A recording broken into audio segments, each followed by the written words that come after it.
Hi, my name is Megan Osborne Harrell, and today we're going to continue with part 3 of faking a relationship on stage. So let's jump on in to proximity and eye contact.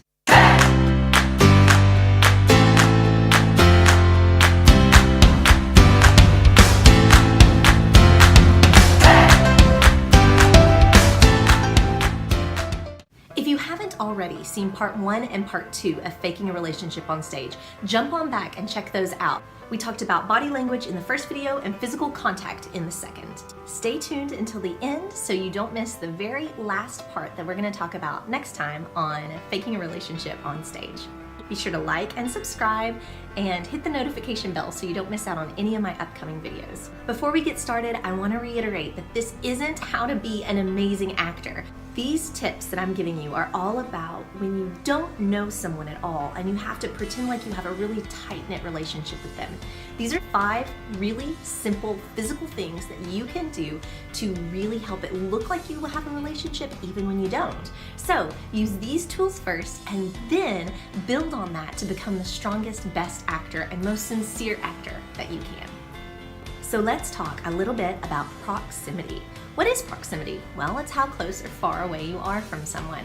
Now, everybody has a bubble, and I know you know what I'm talking about. For some people, their bubble is really, really close, and they don't mind being right up next to someone else and even touching them all the time. I know my dad is physically really affectionate, and he loves to stand real close to you and give you a nice big hug and tell you how much he appreciates you. So his bubble is super small, but my bubble is quite bigger. Actually, it's pretty big. Like, I like to stand far enough away that I can't touch you if I reach out my arm. And that's just me until I get really comfortable being around you. But what's so crazy is that when you're on stage, you actually look farther away from the people you're standing next to than you actually are. Crazy, huh? So if you're trying to look like you have a relationship with someone on stage, then you are going to want to half or maybe even closer to get your proximity as close as possible to the person that you're in the scene with. This is going to show that you actually have a lot more of a relationship with that person. Even the proximity of certain parts of your body can really read. For instance, sitting on a couch next to someone, but you're both on different ends of the couch.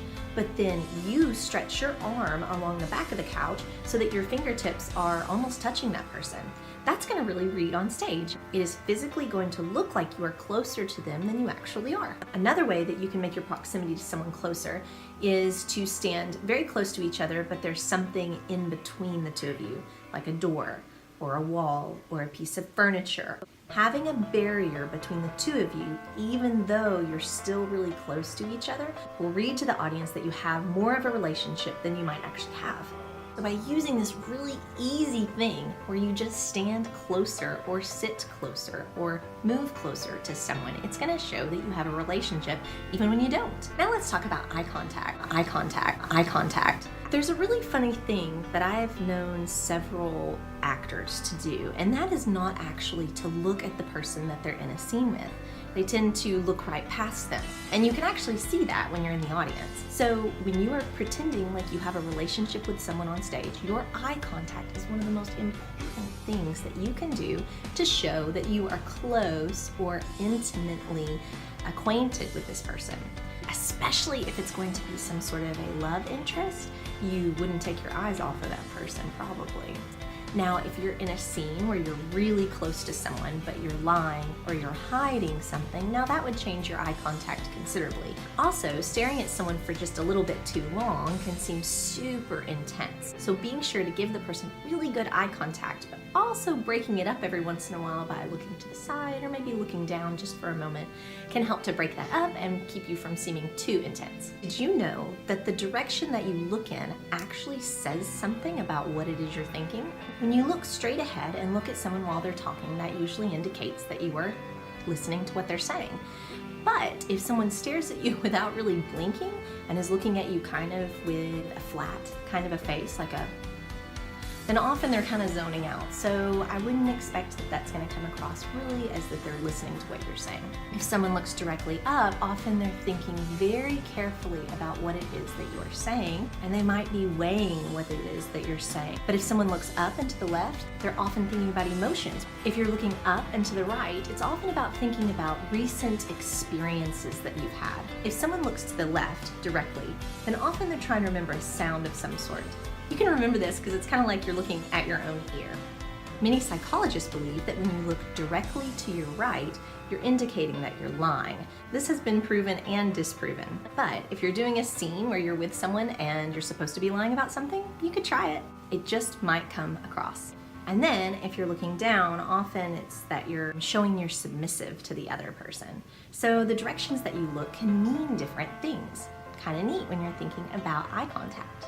If you have an opportunity to do this, I would highly recommend doing the minute stare. So what this is you're going to get with the person that you are supposed to have an intense relationship with, a really intimate relationship, whether it's a love interest or a mother or daughter or a sister, brother, or best friends, or whatever it is on stage. So get into a place where you feel very comfortable. Maybe you're in a sitting position on a couch, maybe you're 2 chairs right across from each other with your knees almost touching, perhaps you're even standing. But you're going to stare into each other's eyes for 1 full minute. Now when you do this exercise, you can laugh, but you can't talk. And you can blink, but you cannot look away. And if you look away, you have to start all over again. Now, if your partner is willing to do this with you, I guarantee you that you are going to end up at the end of that minute feeling so much closer to that person.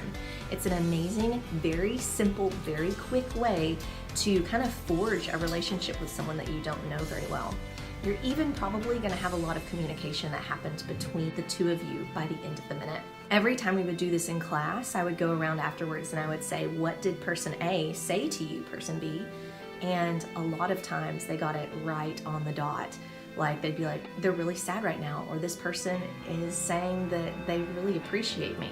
And it was crazy how often the other person would be like, oh my gosh, that's exactly what I was saying. So pretty cool stuff. So the next time that you have to be on stage with someone that you don't know very well, try to use some of these tips to show that you have a relationship with this person, even when you don't.